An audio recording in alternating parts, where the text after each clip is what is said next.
lagu dan fill in the blank-nya kayak apa. Gitu. Jadi itu contoh-contoh ya tadi ya. Kita balik lagi ke PPT. Jadi sebenarnya mungkin teman-teman di sini yang datang hari ini udah ada pikiran mungkin bayangan terapi musik tuh kayak apa sih?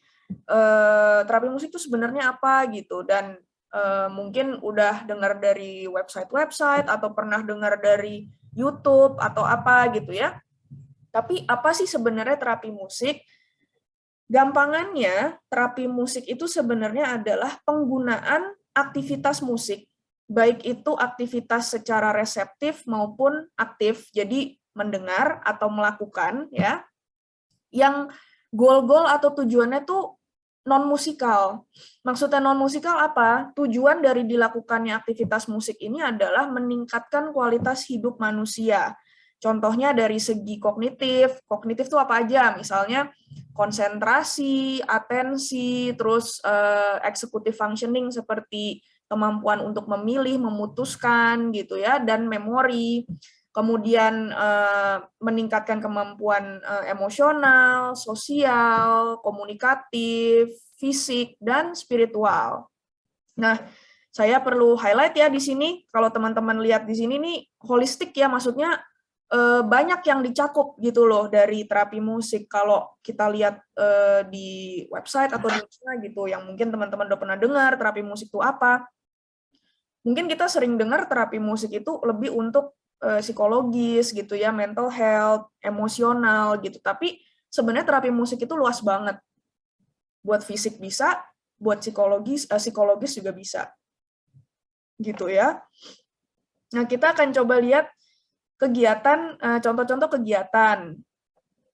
Teknik-teknik dalam terapi musik itu ada apa aja sih? Nah, tadi yang udah dilakukan, yang saya bilang, yang saya lakukan adalah reseptif, yang Tasya lakukan itu adalah contoh aktif. Tentunya yang kita lakukan tadi itu sampel paling sederhana dari terapi musik gitu. Jadi masih banyak dan masih lebih dalam lagi teknik-teknik terapi musik yang tadi belum kita lakukan.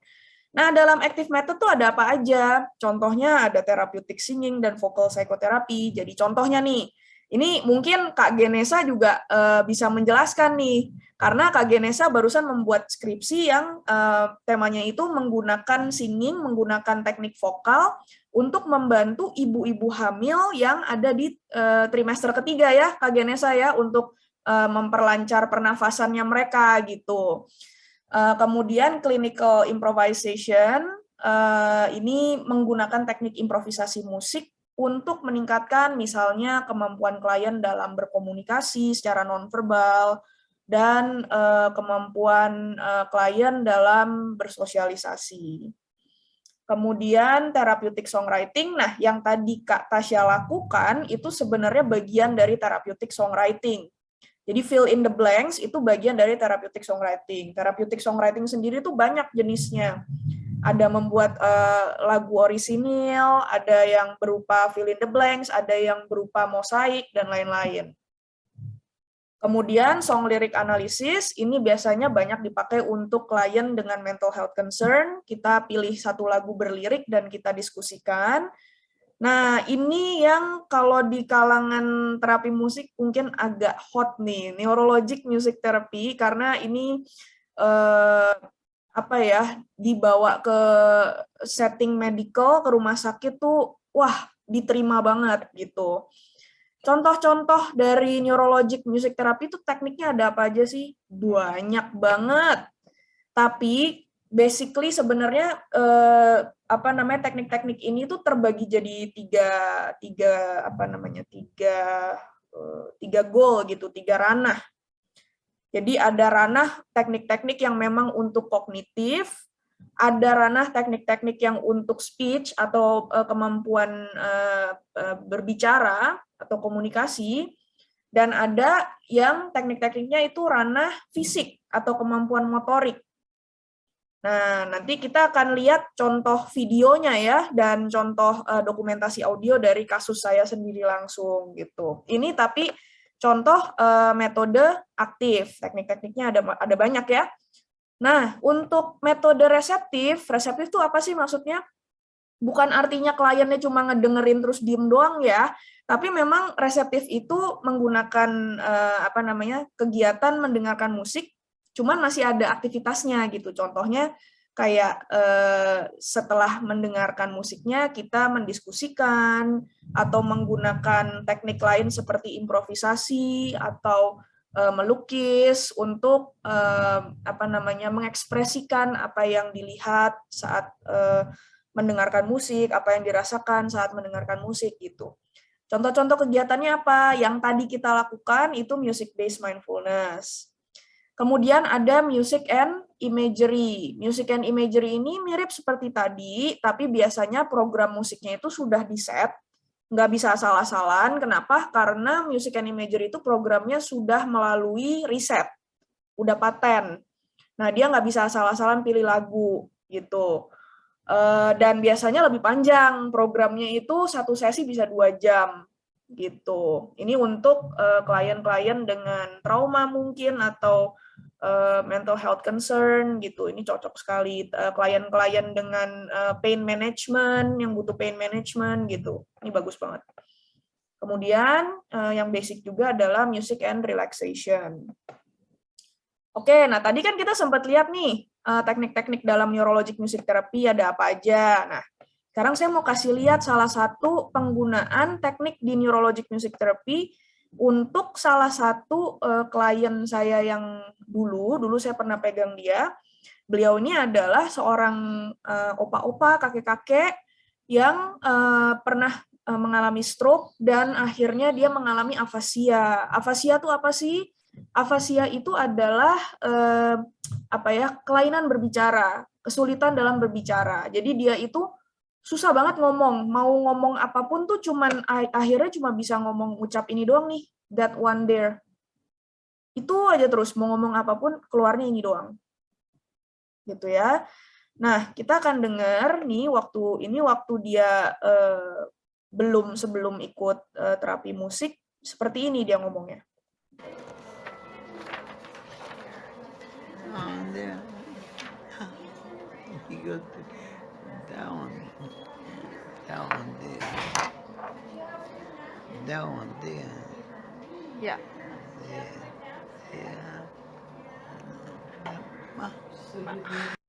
Ya, jadi bisa dengar ya dia keluarnya tuh terucapnya hanya that one there gitu ya.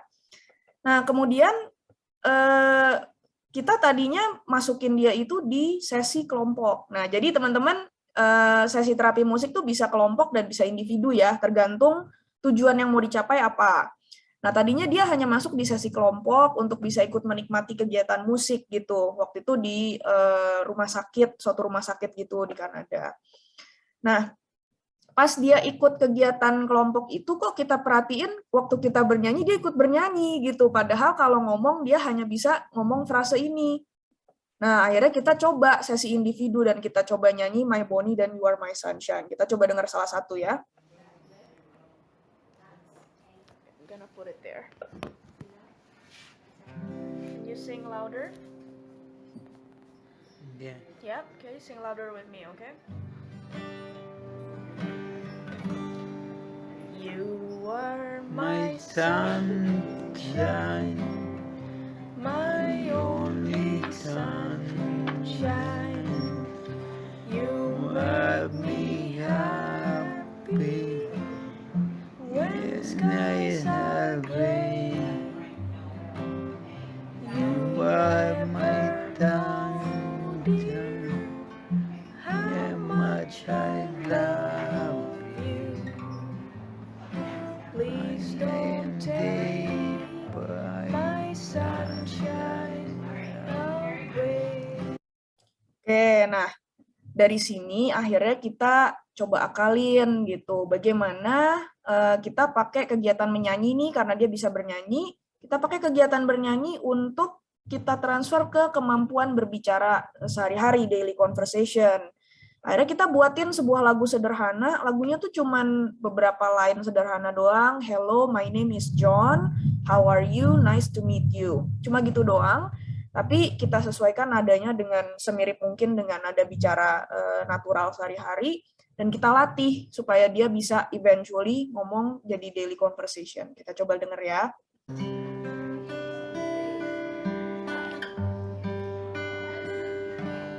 Go. How are you? My name is John. How are you?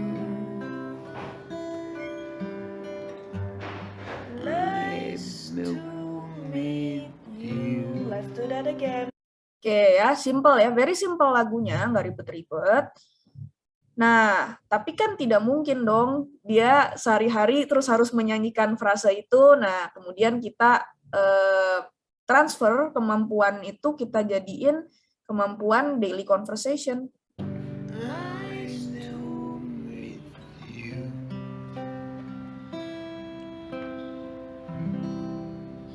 So one day if I see you, I said hello, and what would you say to me? Hello. Hello, and what's your name? I met John. John. What would you ask me? How are you? Very good, and nice to meet you, John. Nice to meet you too. Ya, jadi dari orang yang hanya bisa keluar kata that one there, kita menggunakan kegiatan yang as simple as singing, cuman dikasih modifikasi dan distruktur, akhirnya kita bisa bantu dia untuk bisa berbicara lagi, gitu ya. Nah, ini juga contoh lain dari pasien stroke yang mendapatkan intervensi yang serupa.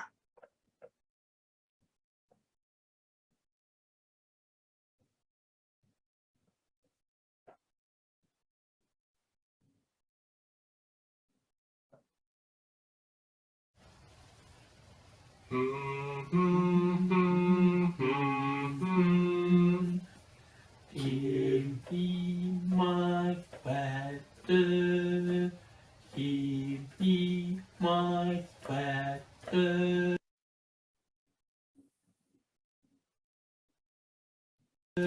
So, if you're looking for this, you can say, and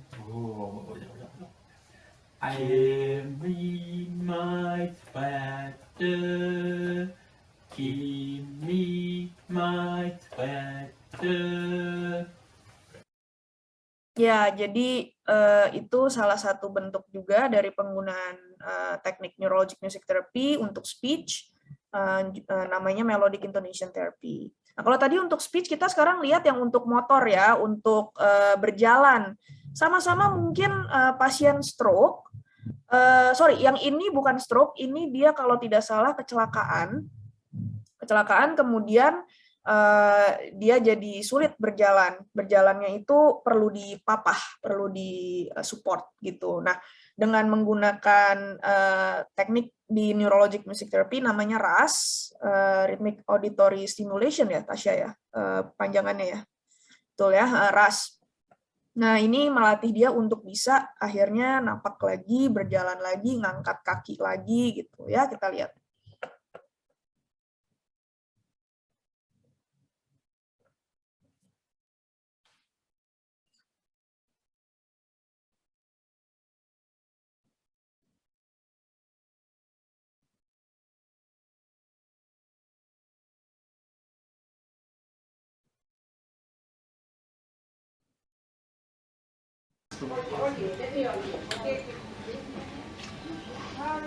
Smiley. Yeah, almost here, but that's okay.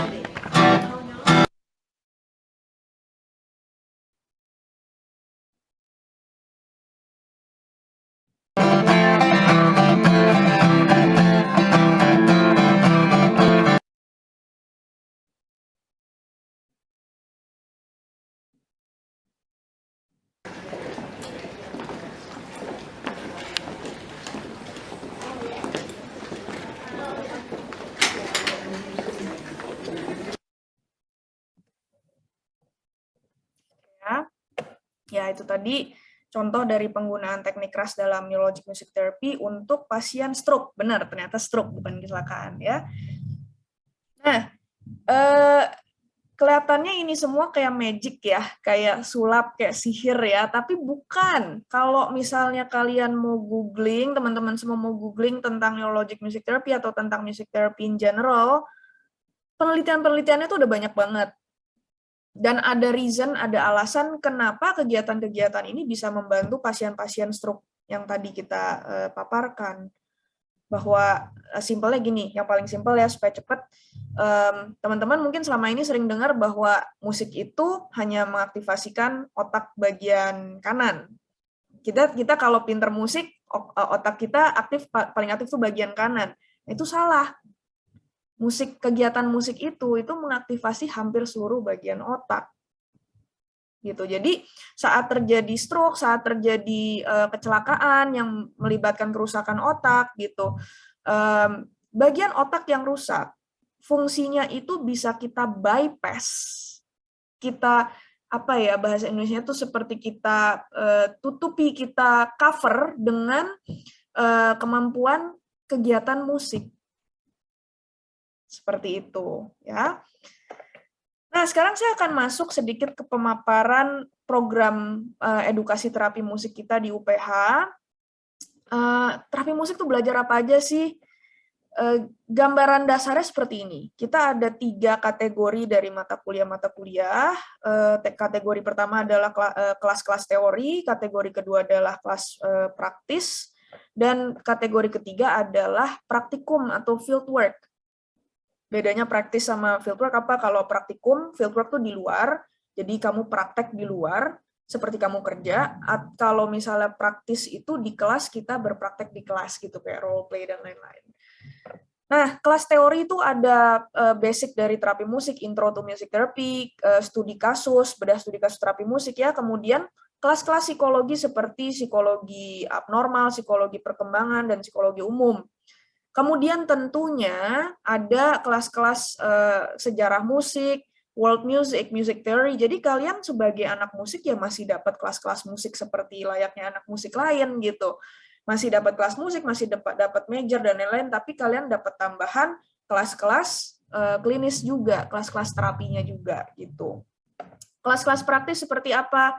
Kelas-kelas teknik terapi musik, teknik asesmen terapi musik, kemudian kelas major instrumen, minor instrumen, psychotherapy and counseling, ensemble, solfeggio, dan sebenarnya highlight dari terapi musik itu yang membedakan dengan peminatan lain adalah kita punya praktikum itu 4 semester. Kita punya praktikum 4 semester dan di situ kalian punya kesempatan untuk explore, berpraktek di setting yang berbeda-beda, misalnya di sekolah, di rumah sakit gitu. Tergantung nanti kalian dapat di mana gitu. Kemudian UPH juga merupakan member, mungkin satu-satunya institusi di Indonesia yang merupakan member dari World Federation of Music Therapy, dan kita secara reguler mungkin hampir setiap semester itu kita ada pembicara guest lecturer dari luar gitu. Terakhir kita ada dari Kanada, dia membicarakan tentang penggunaan teknologi electronic music dalam praktik terapi musik. Kemudian kita ada kolega dari Malaysia, Dr. Indra Selvarajah kemarin, talknya bisa dilihat di YouTube. Dan kemudian kita ada teman kita dari Kanada juga, Tyler Liddy, dia membahas tentang penggunaan terapi musik untuk bayi-bayi prematur. Gitu.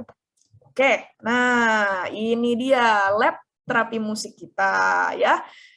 Sederhana, tidak wah bagaimana, tapi cukup, dan menurut saya ini bisa membantu mendukung pembelajaran. Ya, kita masuk ke lab terapi musik kita. Di sini cukup nyaman ya, lantai kayu, ruangannya juga sejuk. Kemudian kita lengkap instrumen kita, banyak sekali ya, instrumennya ada angklung, ada xylophone, ada perkusi kecil-kecil, ada piano, gitar, ya. Kemudian ada sofa yang nyaman. Nah, kalau teman-teman lihat di sini ada kaca, buat apa sih? Buat ngaca doang kah? Bukan ya, nanti kita akan lihat tujuannya kenapa ada kaca di situ, besar sekali pula kacanya gitu. Nah, ini adalah alat musik namanya clip hit. Kalau teman-teman bertanya-tanya nih kayak apa, kayak yang di X-Men tuh kah, yang Cerebro itu atau apa? Bukan ya, ini clip hit namanya. Alat ini sebenarnya memudahkan individu-individu yang memiliki kebutuhan khusus untuk nanti bermain musik. Oke, kita ke sebelahnya ruangan lab, yaitu ruang kelas terapi musik. Nah, ada kaca lagi di situ. Jadi sebenarnya tujuan kaca ini untuk apa? Nah, kaca ini sebenarnya merupakan kaca observasi. Kalau teman-teman senang nonton film atau series detektif, nah tuh bisa ngintip ke sebelah. Ya, jadi tujuannya dibuat seperti ini adalah supaya kalau di sebelah ini ada praktek, mahasiswa itu bisa ikut observasi di sini di kelas terapi musik yang sebelahnya. Karena sebenarnya dulu itu program terapi musik di UPH itu punya yang namanya klinik terapi musik, klinik untuk praktek. Tapi karena 2-3 tahun belakangan ini pandemi dan UPH tidak menerima kunjungan publik dari luar, general publik, kita nggak bisa terima pasien dan akhirnya kliniknya ini nggak jalan. Tapi kabar baiknya tahun ini akan kita ajukan untuk diadakan kembali. Ya dong, udah renovasi lab, udah dibikin kayak kaca-kaca seperti ini supaya bisa observe, masa nggak diadakan lagi itunya kliniknya gitu ya. Jadi ini salah satu upgrade kita supaya mahasiswa belajar nyaman, bisa belajar lebih mendalam lagi, dan kalau misalnya nanti ada klien yang sesi di situ tidak terganggu kalau ada mahasiswa gitu. Nah, kemudian ini adalah teman-teman kita, teman-teman hampir alumni, hampir alumni UPH yang berpraktik di berbagai macam setting, di rumah sakit, di sekolah, ya. Dan sekarang kita akan mendengarkan salah satu testimoni dari mahasiswa kita, Alicia Wijaya, yang technically dia sekarang udah lulus dan sekarang berpraktik di salah satu rumah sakit di Tangerang. Halo semuanya, selamat datang di Music Review Open House Universitas Pelita Harapan. Perkenalkan, nama saya Alicia Wijaya, saya alumni terapi musik UPH angkatan 2018. Jadi di dalam program terapi musik terdapat kelas praktikum di mana kita bisa belajar, praktek, dan juga berinteraksi langsung dengan pasien. Saya melakukan praktikum di beberapa setting area. Yang pertama adalah music school, jadi ada IMU Indonesia dan juga fans club. Lalu ada hospital setting, yaitu di Rumah Sakit Siloam Lipo Village. Klien yang saya tangani juga beragam, mulai dari anak-anak, baik dengan diagnosa kebutuhan khusus, diagnosa klinis seperti cleft palate dan juga hearing impairment, ada juga anak normal pada umumnya. Untuk pasien dewasa hingga lansia, saya menangani mereka yang mempunyai neurologic disorder, khususnya stroke. Selama praktikum, saya belajar banyak, baik secara profesional maupun secara personal. Saya belajar bagaimana menangani pasien dengan tepat, yaitu merancang perencanaan kegiatan, merancang perencanaan tujuan untuk pasien, dan yang terpenting adalah bagaimana kita dapat berkomunikasi dengan pasien, keluarga pasien, dan juga profesional lainnya yang terlibat. Di dalam kelas praktikum, kami para mahasiswa UPH juga dibimbing langsung oleh dosen pembimbing, di mana itu sangat membantu saya di dalam kelas praktikum ini. Selain adanya dosen pembimbing, kami juga diajarkan untuk sharing dengan teman-teman kami, sehingga di situ kami bisa belajar satu sama lain. Menjadi seorang terapis musik, saya belajar untuk menjadi pribadi yang punya empati yang tinggi, sabar, dan juga terus giat untuk terjun dalam bidang profesional ini. Terima kasih. Oke, terima kasih Alicia untuk videonya. Alicia hari ini tidak bisa hadir ya, jadi dia memberikan video. Cuman karena teman-temannya hadir nih, ada Tasya, ada Genesa, ada Dea. Kita juga mau dengar sharing dari Tasya, Genesa, dan Dea tentang pengalaman kalian berpraktikum. Mungkin kita bisa mulai dulu dari Dea. Boleh deh, Dea. Silakan, Dea. Oke, thank you Cikeja. Halo teman-teman semuanya. Jadi kalau dari aku, pengalaman aku praktikum tuh apa ya? Justru aku merasa aku yang eh, perkuliahan 4 tahun ini paling banyak belajarnya itu dari praktikum-praktikum sih. Bisa ditanya juga ke teman-teman yang lain gimana si praktikum ini tuh kalau buat aku pribadi sangat membantu ngebentuk secara pribadi aku sendiri kayak lebih lebih belajar empati ke orang, terus gimana cara kita ngontrol emosi, kita belajar memahami orang karena kebetulan aku kalau praktikum itu kemarin lebih banyak ke arah psikoterapi dan kebetulan juga emang aku lebih tertarik ke arah sana gitu. Jadi dari situ banyak denger cerita-cerita tentang orang dari klien-klien aku, gimana mereka ngadepin hidupnya kayak ternyata banyak banget em, orang-orang di luar sana yang ngelawatin sesuatu hal yang buat aku sendiri aja aku nggak kebayang bisa eh, kalau ada di posisi dia gitu kayak bener-bener apa sih ngasih motivasi gitu.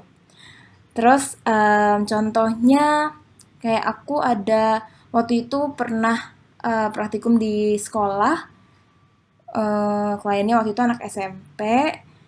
Dia itu eh, klien ini sudah tidak tinggal sama ibunya dari dia sejak 1 tahun. Terus kalau ditanya tentang ibunya, dia rindu nggak sama ibunya atau apa gitu, dia pasti jawabnya cuman ehm, enggak ah biasa aja. Terus kalau kita tanya nih sosok ibu bagi dia itu kayak gimana, dia pasti kayak jawabnya simpel-simpel banget kayak misalnya cuma orang tua biasa kayak gitu-gitu.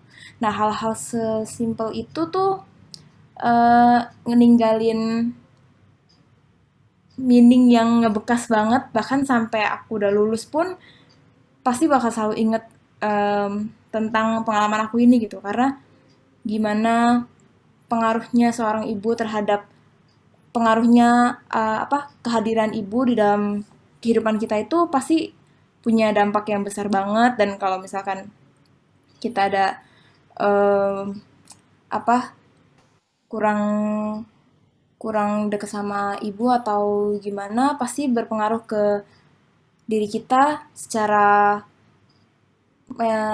akademis juga bisa, secara mental, secara fisik, pokoknya banyak banget pengaruhnya. Jadi belajar terapi musik itu nggak cuma belajar musik, tapi juga belajar pengembangan diri, bukan cuma belajar manusia manusia secara teori gitu, tapi kita juga belajar tentang diri kita sendiri. Gitu sih kalau dari aku. Thank you Dea. Ya, jadi memang kalau di terapi musik itu karena kita dealing dengan klien ya kemampuan interpersonal dan self awareness kita juga digembleng ya Dea ya, dapat insight untuk diri sendiri secara personal. Oke. Thank you Dea. Mungkin next-nya Tasya, boleh deh Tasya. Halo lagi ya semuanya. Kedengeran ya suara saya? Nah, mungkin teman-teman masih penasaran nih di situasi seperti apa lagi sih terapi musik ini bisa dilakukan. Kalau mau ngomongin dulu waktu kuliah aku praktikumnya di mana, sebenarnya aku tuh didominasi sama praktik di rumah ya, atau yang biasa kita sebut dengan telehealth atau telemusic therapy. Jadi selama 4 semester, 4-4-nya aku ada nanganin pasien online nih dari rumah. Jadi teman-teman gak usah khawatir kalau praktik terapi musik itu ternyata nggak tertutup loh, harus dengan tatap muka one-on-one. Online juga ternyata bisa. Tapi selain itu emang aku juga sempat magang di hospital, di Siloam Hospital Lipo Village, yang mana terapi musik itu sendiri di bawah Departemen Rehabilitasi Musik. Rehabilitasi medis, sorry. Nah, selain itu juga aku intern di EduPulse Homeschooling, yang mana di sini tuh aku berpraktik dengan anak-anak usia TK sampai SMP yang memiliki autisme, Down syndrome, gangguan berbicara, kebutuhan interaksi sosial, dan keterlambatan perkembangan lainnya. Untuk pasien-pasien lain, kebetulan kemarin aku dapat cukup luas ya, mulai dari balita usia 2 tahun sampai yang paling senior itu usia 76 tahun. Nah, kebutuhannya sendiri itu berbeda-beda. Ada pasien dengan ataksia, Parkinson, demensia, stroke, meningitis, dan bahkan insomnia. Tapi menurut aku, yang jadi highlight dari keseluruhan praktikum aku itu adalah kesempatan untuk memberikan terapi musik untuk pasien pasca COVID-19. Jadi yang udah negatif nih dari COVID, Nah, itu untuk rehabilitasi pernafasan dan psikologisnya. Kalau ditanya apa sih yang bisa diambil dari kuliah terapi musik, ya tentunya selain ambil hikmahnya, kita sebagai mahasiswa juga mendapatkan pendidikan yang dibutuhkan untuk menjadi seorang terapis musik yang baik ya. Nah, hal-hal teoritis tadi udah disebutin tentang teknik terapi musik, diagnosa-diagnosa klien, itu aku rasa sangat banyak dan lebih dari cukup. Nah, tetapi ada juga pembelajaran personal yang aku dapetin di luar tentang terapi musik itu sendiri. Contohnya, aku jadi terlatih nih gimana bicara depan orang-orang yang berbeda. Ngomong sama pasien, keluarga pasien, pendekatan kalau ngomong sama dokter-dokter, atau bahkan kepala instansi praktikum, itu kan semuanya beda ya teman-teman ya. Nah, selain itu, dari perkuliahan terapi musik ini, aku juga belajar banget nih gimana caranya jadi orang yang sabar, orang yang tekun. Nah, itu dalam menangani pasien atau juga dalam menangani hal-hal kuliah lain yang tetap harus berjalan toh bersamaan dengan praktikum terapi musiknya sendiri. Jadi intinya, kalau teman-teman belajar terapi musik itu yang didapat itu sangat banyak dan sangat macam-macam deh pokoknya. Banyak banget. Be it something about music therapy itself ataupun something yang berguna buat pengembangan diri sendiri. Nah, sekian dulu dari aku. Thank you teman-teman semua udah dengerin sharingnya. Semoga bermanfaat ya buat kita semua. Thank you, Tasya. Ya, jadi memang betul, tadi belum dibicarakan tentang telehealth ya, which is itu penting banget, mengingat ya mudah-mudahan sih kita tidak terjadi lagi ke depannya pandemi yang seperti 2 tahun belakangan, tapi we never know kan, dan saya pernah dapat pertanyaan juga sih, kalau terapi musik tuh terus nanti kalau misalnya lagi pandemi gini, ini dong nggak ada pekerjaan atau gimana? Wits, jangan salah, kita tetap bisa pakai telehealth, dan sebenarnya justru lagi di tengah pandemi kemarin itu kebutuhan mental health orang itu meningkat banget gitu. Jadi demand-nya ada untuk telehealth gitu. Oke, thank you Tasya. Last but not least, Ganesha. Silakan Ganesha. Halo semuanya. Nah, jadi pengalaman praktikum saya pernah di music school, di sekolah remaja SD dan SMP, dan juga di RS Siloam, Ipo Village. Nah, dan pasien-pasiennya atau klien-kliennya ada dari anak-anak umur 3 tahun sampai lansia. Dan kalau anak-anak itu saya pernah dengan anak meningitis, developmental delay, hearing impairment, dan bibir sumbing, cleft palate. Dan kalau remaja itu mungkin lebih ke mental health. Dan kalau lansia itu saya pernah dengan stroke, dengan ibu hamil, dan juga HIE, yaitu hypoxic ischemic encephalopathy atau bisa dibilang brain damage. Dan di Siloam itu mungkin dapat banyak insight, paling banyak itu pasti di Siloam, karena saya praktikum 3 dan 4, 6 bulan di Siloam, dan saya juga dapat tema atau title buat skripsi saya, yaitu Using of Singing to Improve Breathing Quality dan Well-being of Pregnant Women, itu saya dapat dari praktikum di Siloam. Dan kalau pembelajaran secara profesional dan personal itu pasti banyak banget ya. Cause I learn from zero until mungkin sekarang nggak sampai 100% ya, mungkin udah 80% gitu. Dan dulu tuh aku merasa musik terapi itu apa ya, ambil aja gitu. Tapi sekarang makin kesini makin tertarik dan oh iya mau jadi seorang professional music therapist gitu. Dan sekarang tuh lebih interested ke setting medical atau hospital gitu. Dan kalau profesional itu everything is not always going to work out. Kayak kalau misalkan session plan sudah dirancangkan, tapi ternyata di sesi semua acak-acak gitu. Jadi on the spot harus langsung tahu mau ngapain. Nggak boleh panik, harus pikir dan harus langsung decide gitu. Dan juga kita harus sangat observant kepada pasien, maupun physical atau mentally, atau emotionally gitu, secara lihat gitu. Dan kalau personal, pasti kita belajar banyak sekali dari gimana caranya untuk compose a song, conduct empty sessions, bernyanyi di depan orang gitu, dan have confidence, have empathy, have patience, of course. Dan terakhir adalah one thing that I learned is even though we're a music therapist where we help people untuk merasa lebih better, but we are also a human being and we also have to take care of our own personal health and know your limit, know whether you're experiencing burnout or not, and how to make yourself feel better. Gitu sih. Thank you so much, Genesa. Ya, jadi interesting banget journey-nya Genesa sendiri, karena kan saya juga have the privilege of witnessing your progress gitu ya, Genesa. Jadi thank you, Genesa, for your sharing. Nah, terakhir saya ada titipan dari alumni-alumni kita. Mereka membuatkan sebuah video. Saya akan play.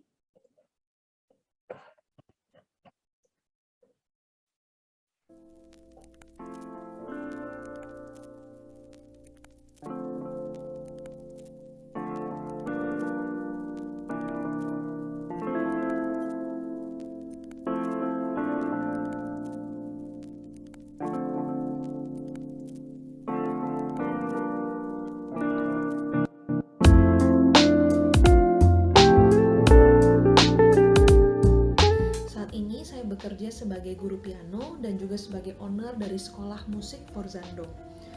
Saat ini saya mengajar piano secara full-time. Saya juga mengelola sekolah musik Forzando, yaitu dengan membuat kurikulum dan juga melakukan meeting secara berkala dengan para guru untuk membahas kendala yang dihadapi pada saat mengajar. Dan kami juga membahas agenda kegiatan yang akan dicapai pada murid di setiap semester. Saya memilih jadi terapis musik di rumah sakit adalah karena di rumah sakit itu pengalamannya sebenarnya sangat berharga dan sangat luas. Karena kita bekerja dengan orang-orang dan profesional yang spesialisasinya itu sangat luas. Jadi untuk meng-kickstart karir saya pilih di rumah sakit karena itu pengalamannya langsung banyak. Jadi pasien yang saya tangani di Siloam itu sebenarnya cukup luas, dari anak-anak, dari balita sih sebenarnya, balita, anak-anak, remaja, dewasa, lansia, dengan gangguan mental, gangguan neurologi, abnormal dari perkembangannya. Jadi sangat-sangat luas, dari pasien kanker juga ada, pasien dari kardiologi juga ada, pasien pre dan pasca surgery, pasien pada rehabilitasi, kira-kira seperti itu. Saat ini saya bekerja sebagai seorang terapis musik di TKK Gamaliel, Bandung. Bentuk terapi musik yang saya terapkan di sekolah ini adalah dalam bentuk grup, per kelas, dan juga individual, one-on-one bagi anak yang mempunyai kebutuhan tertentu.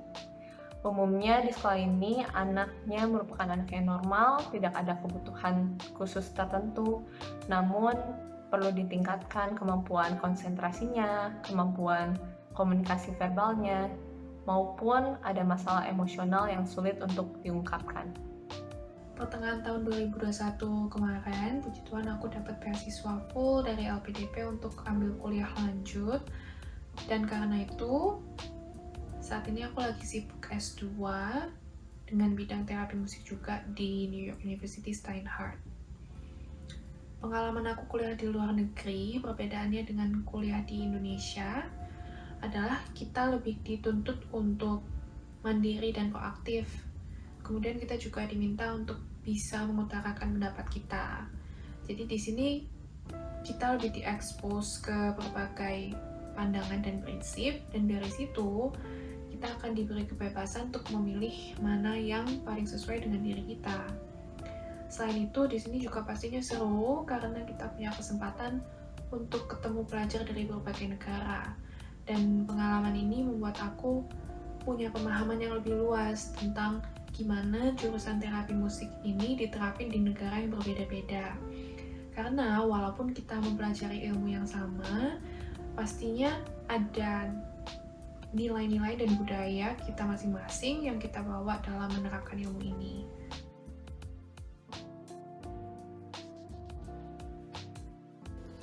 Pembelajaran terapi musik selama di UPH sangat membantu saya dalam pekerjaan saya sekarang, di mana saya selalu dilatih untuk melakukan observasi terhadap setiap murid yang saya ajar. Saya juga dilatih untuk berpikir kreatif dan spontan agar saya dapat memberikan pendekatan pada setiap murid saya. Selain itu, saya juga belajar untuk bisa menggali potensi yang dimiliki oleh setiap murid dan saya menyiapkan goals dan objektif yang sesuai dengan potensi yang dimiliki oleh mereka. Pembelajaran terapi musik juga memberikan saya kesempatan untuk dapat memimpin sesi terapi musik dengan beberapa klien berkebutuhan khusus selama sekitar 7 tahun, di mana saya dapat merasakan bahwa media terapi musik benar-benar memberikan manfaat yang besar bagi mereka, yang membuat kualitas hidup klien bisa menjadi lebih baik. Suka dengan bekerja di rumah sakit adalah dari praktikum pertama, di mana saya praktek di Darmais, yaitu rumah sakit kanker nasional di Jakarta. Dan di sana pengalamannya itu sampai hari ini pun setelah saya sudah jadi seorang profesional selama 4,5 tahun, itu sangat-sangat tidak bisa dilupakan. Saya dapat banyak sekali pengalaman berharga sebagai music therapist di rumah sakit. Di UPH, saya mendapatkan banyak sekali pengetahuan tentang terapi musik, tidak hanya secara teori saja, melainkan juga banyak prakteknya. Ada di beberapa semester, kami diwajibkan untuk mengikuti praktek lapangan, mulai dari anak hingga lansia. Dan itu sangat memperkaya pengalaman kami dan juga pengetahuan kami tentang terapi musik.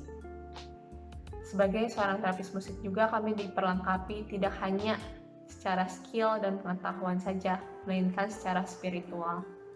Dan kami diperlengkapi secara holistik di UPH. Lalu pengalaman aku di UPH pastinya membantu banget. Pertama, khususnya di jurusan terapi musik, kita diminta untuk magang di beberapa tempat, dan pengalaman magang ini membuat aku semakin mengenal diri aku dan menajamkan interest aku di terapi musik juga. Kemudian pastinya waktu mengerjakan skripsi, aku benar-benar dibimbing dan diarahkan, tapi tetap dituntut untuk mandiri. Dan proses ini memberi aku skill yang aku butuhin banget dalam mengerjakan tugas-tugas selama kuliah di sini.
Ya, itu tadi alumni-alumni kita, termasuk saya juga.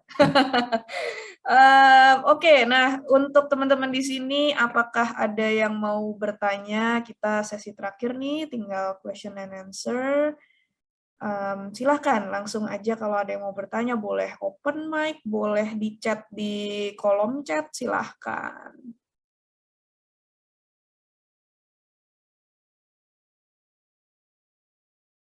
Ada yang mau bertanya?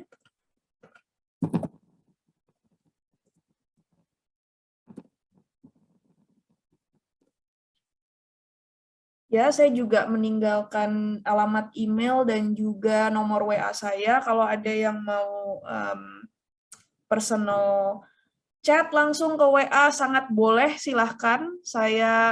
Nomor saya itu udah jadi rahasia publik. Semua orang tahu, jadi silahkan kapanpun chat, kecuali saya lagi tidur, saya pasti balas. Kalau mau email juga boleh, email di kezia.putri@uph.edu, boleh banget email-email, mau tanya literatur, mau tanya lebih jauh tentang terapi musik, boleh banget. Oke, saya hitung mundur mungkin kalau tidak ada yang mau tanya. 5, 4. Saya mau nanya. Oh iya, boleh. Silakan Jennifer ya. Iya. Kalau misalnya ambil music therapy di UPH, mesti langsung declare dari first year atau nantinya baru bilang gitu mau ambil music therapy ya?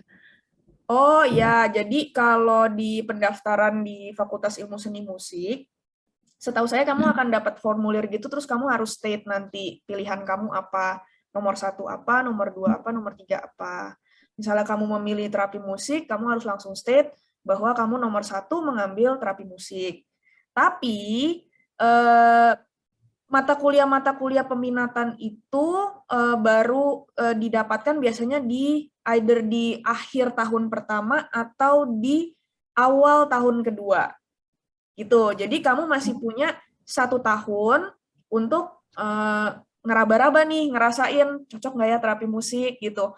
Kalau nggak cocok, sangat boleh kamu mau pindah. Misalnya pun nih kamu awalnya nggak ngambil terapi musik nih Kak, misalnya aku kayaknya lebih ke edukasi deh. Terus setelah 1 tahun ngerasain, kayaknya pengen terapi musik, boleh, kita open arms banget gitu, kita welcome dengan hangat nanti. Gitu. Okay. Kalau boleh tahu Jennifer dari sekolah mana nih? Dari UCSI. Oh, UCSI, ambil jurusan apa? Music teaching. Wow, menarik. Music teaching, edukasi dan terapi musik itu cross sectionnya banyak banget loh. Edukasi dan terapi musik itu banyak sekali di luar negeri sekarang trennya dari edukasi itu melipir sedikit ke terapi musik atau sebaliknya dari terapi musik melipir ke edukasi gitu. Karena kita banyak bersinggungan. Thank you, Jennifer, pertanyaannya. Ada yang mau ditanya lagi mungkin sebelum? Nggak ada ya, aman ya. Ini ada pertanyaan di chat dari Evria. Kak, sebelum masuk terapi musik di UPH, apakah ada beberapa instrumen musik yang perlu dikuasai sebelum daftar? Good questions. Jadi gini, kalau di terapi musik UPH itu kan, terapi musik itu adalah peminatan. Payung besarnya itu tetap program studi musik. Sehingga regardless peminatannya apapun, tetap harus punya major instrumen. Apapun itu major instrumennya, mau gitar klasik, gitar pop, piano klasik, pop, vokal, woodwind instrumen, brass instrumen, drum, percussion, harus ada salah satu major instrumen yang akan menjadi major instrumen selama perkuliahan. Itu yang pertama. Yang kedua, harus memilih minor instrumen nanti. Nah, biasanya kalau di terapi musik, kalau major instrumennya itu misalnya non-gitar, saya biasanya sarankan untuk ngambil minornya gitar. Karena apa? Kalau di praktek, nih Tasya, Genesa, sama dia mungkin udah ngerasain ya, di praktek gitar itu paling sering kepake. Bener nggak? Kenapa? Karena gitar itu paling enak dibawa-bawa mobile. Paling gampang kalau kita mesti jalan-jalan, prakteknya itu gampang. Jadi kalau pertanyaannya, apakah ada beberapa instrumen musik yang perlu dikuasai? Kita encourage, kita encourage gitar, mungkin belajar dari sekarang, kemudian piano dan juga vokal. Itu sih kalau untuk instrumen. Tapi nanti bisa juga dipelajari di kampus gitu. Nggak sedikit kok yang masuk ke terapi musik UPH tuh gitarnya mungkin belum mantep, atau pianonya masih belum terlalu gimana mainnya. Nah, itu bisa kita bisa kita pupuk kemampuannya di UPH gitu. Ada lagi pertanyaan? Oh ya, moga-moga menjawab ya, Evia ya.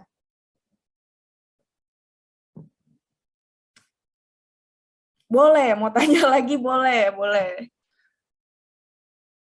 Silakan. Yang lain juga kalau mau bertanya boleh langsung. Aku nanyanya di sini aja deh, Kak. Oh ya Di chat boleh kayak banget. kebanyakan. Aku mau tahu aja sih dari pengalaman Kakak nih, selama praktek gitu. Ada nggak sih klien-klien tertentu yang dia ternyata memilih instrumen tertentu, tapi ternyata ada kaitannya gitu dengan kondisi dia.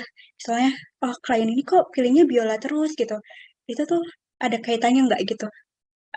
Cuman penasaran aja sih, Kak. Oh oke. Kalau seperti itu, pernahnya begini kondisinya. Dia memilih instrumen tertentu karena pertama itu instrumen yang dia kuasai misalnya. Jadi misalnya saya punya klien itu dulunya pianis, kemudian karena something happen, terus dia nggak lagi bermain piano, tapi kemudian ada kesempatan untuk sesi terapi musik, dia lebih memilih piano, gitu misalnya, karena sejarahnya. Yang pertama itu. Yang kedua mungkin instrumen tersebut mengingatkan dia akan seseorang atau sesuatu, bisa juga.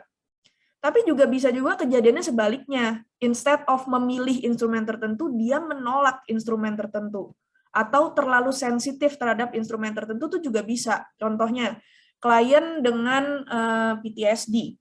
Saya dulu banyak bekerja dengan klien dengan trauma, even sekarang juga masih. Klien-klien dengan post-traumatic stress disorder itu kan ada sensitivitas terhadap suara mungkin, atau cahaya, atau penciuman gitu ya. Nah, tidak sedikit klien-klien PTSD itu yang sensitif terhadap misalnya suara biola, suara dengan pitch tinggi, suara perempuan misalnya karena mengingatkan akan sesuatu atau gimana, suara flute mungkin bisa beda-beda gitu. Nah, jadi bisa dua-duanya nih, bisa memilih instrumen tertentu karena alasan tertentu, atau bisa juga justru dia sensitif, jadi menolak instrumen tertentu gitu. Thank you, Kak. Menarik banget sih. Sama-sama. Evria, institusinya dari mana nih? Aku tuh dari psikologi sih, Kak. Oh, psikologi. Psikologi di mana? Persada Indonesia. Oh, oke. Sudah lulus apa sekarang profesional atau gimana? Baru S1, jadi belum ambil profesi gitu. Tapi kayak kan kemarin-kemarin itu juga kayak lihat kan Kakak juga sempat sharing gitu, itu kayak menarik ya gitu. Oh iya, menarik. Ya, masuk banget tuh kalau dari psikologi gitu, misalnya mau merasakan kangen gitu kuliah lagi misalnya gitu. Boleh sekali, saya senang. Iya, makanya kemarin ngechat kan. Ya. Oh, ini Evria yang kemarin ngechat ya? Oke. Syukurlah akhirnya bisa bergabung. Nanti kalau mau ngobrol-ngobrol lagi boleh banget, Evria. Ya, thank you, Kak. Iya, sama-sama. Ada lagi kah yang mau bertanya? Maaf, suara udah sore, udah mulai serak-serak basah. Oke, tidak ada ya. Kalau misalnya ada yang mau bertanya lagi, silakan saya ulang, boleh ke email, boleh ke WA saya. Kita jawab sebisa mungkin. Thank you semuanya untuk hari ini. Tania mungkin kalau mau foto dulu. Boleh. Ya. Oke. Yang bisa open cam, boleh yuk open cam. Kita foto.